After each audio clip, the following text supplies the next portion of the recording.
This chart shows the mathematical holy grail of modern personal finance.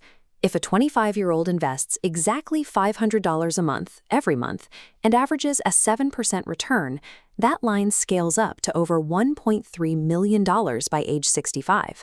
On paper, retiring a millionaire is a simple mathematical certainty, but that clean curve ignores friction. A quiet 1% management fee compounds against the account balance, stripping away hundreds of thousands of dollars over 40 years. Inflation silently erodes the purchasing power of what remains. And the math completely shatters the moment job losses, medical bills, or a broken-down car force a person to pause their contributions. When you look past the projections and examine the actual accounts of Americans approaching retirement today, the millionaire myth vanishes. The median 401k balance for older workers sits under $200,000. Even worse, a full 25% of baby boomers have absolutely nothing saved for retirement at all. When millions of people miss these targets simultaneously, the 401k ceases to be a tool for personal wealth and becomes a systemic pressure point on the entire U.S. economy. To understand why the system is failing, you have to look at how it began. Congress never sat down to design a national pension plan. In 1978, lawmakers passed a dense piece of tax legislation that included a minor provision, Section 401k, intended solely to clarify how executive cash bonuses were taxed. Almost nobody noticed it. Then, a benefits consultant named Ted Benna was reviewing the tax code for a client. He realized that this overlooked loophole could be creatively interpreted, allowing regular employees to divert part of their pre-tax salary into investment accounts. Throughout the 1980s, corporations realized exactly what Benna had found. They rapidly weaponized the loophole to shut down their expensive, guaranteed defined benefit pensions, replacing them entirely with these new 401k plans. The mechanics of this swap were brilliant for corporate bottom lines. In a traditional pension, the company guarantees you a fixed monthly payout for life, and they eat the loss if the stock market drops. Under a 401k, the employer guarantees you nothing. Every ounce of investment risk transfers to the employee. In the span of a single decade, corporations executed one of the largest transfers of financial risk in economic history.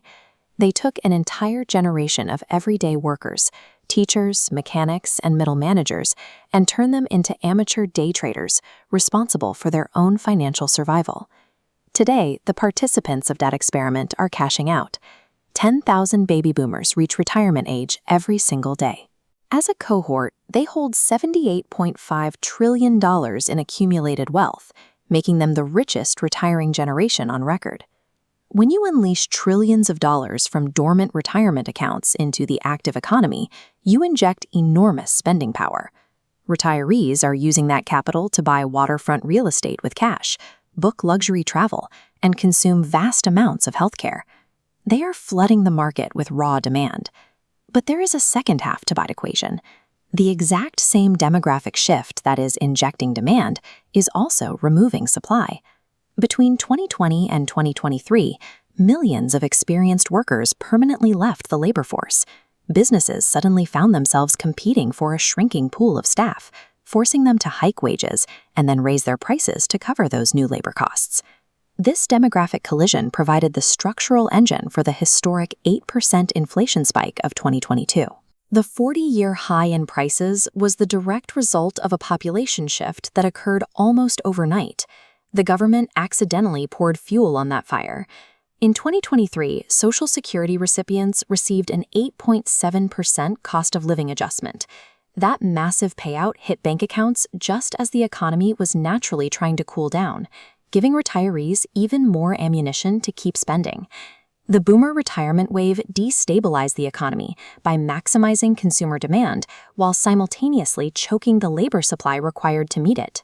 To fight rising prices, the Federal Reserve deployed its primary weapon, aggressively hiking interest rates.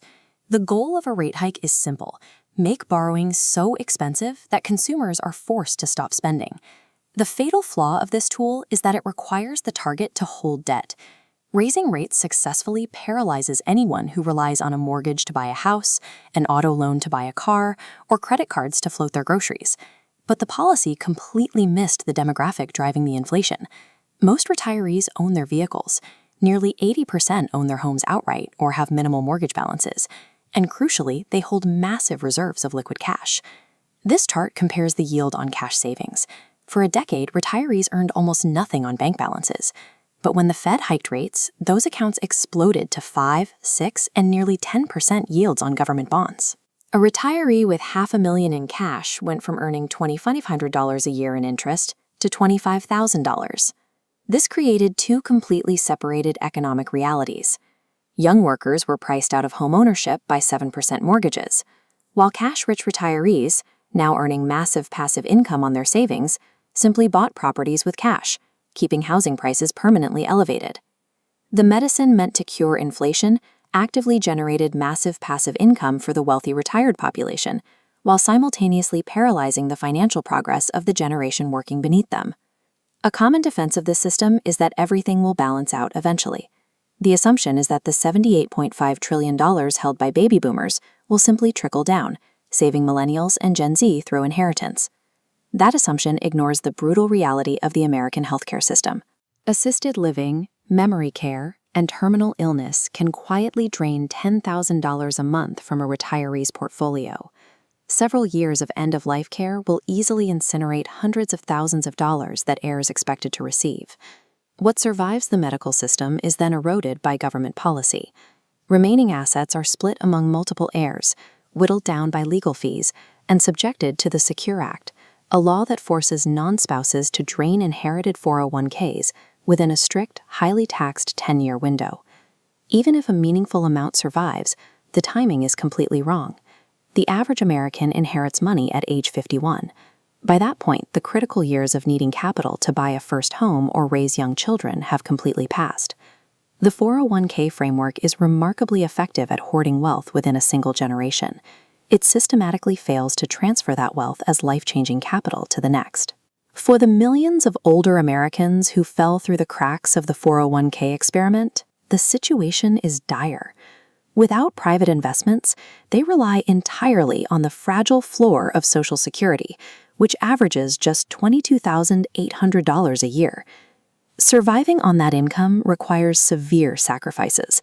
It forces people into radical downsizing, dangerous medical rationing, and for many, the inability to stop performing hard physical labor long after their bodies have started breaking down. Now, look at the generations entering that same system today. Young workers are attempting to fund 401k accounts while navigating a landscape defined by zero pension guarantees, historically unaffordable housing, stagnant relative wages, and massive student loan debt. The math required to retire safely grows harder every single decade, and the final safety net is tearing.